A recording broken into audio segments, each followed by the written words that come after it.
a lot of Christians believe that God can just do anything, but he just doesn't because he can't interfere. And I guess by that standard, I can understand why someone would think that if there's suffering in the world, it's impossible for there to be a God.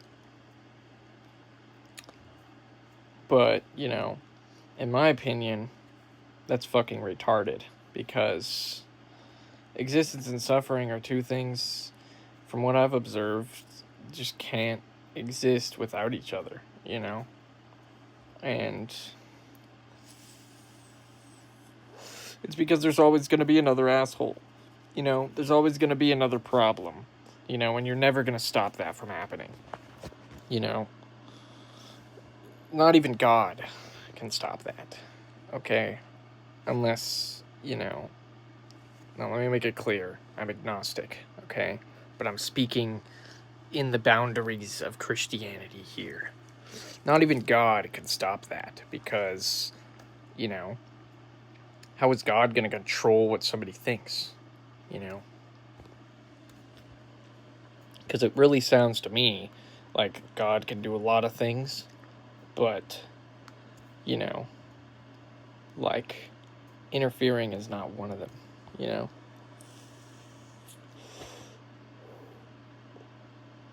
So how do you know what it would be like to be a god, exactly?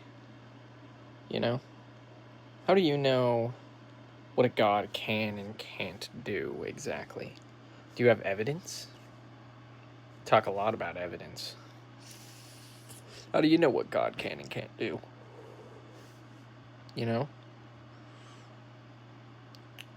But at the same time, a lot of people say God can do anything. So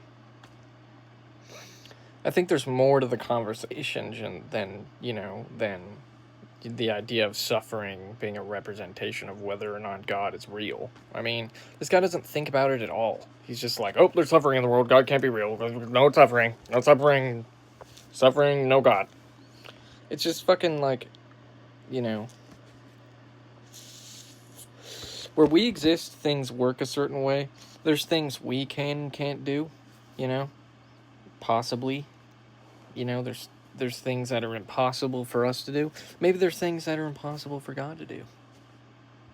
I don't know. I'm only speaking within the realms of the idea of a God here. Outside of that, I believe, who knows,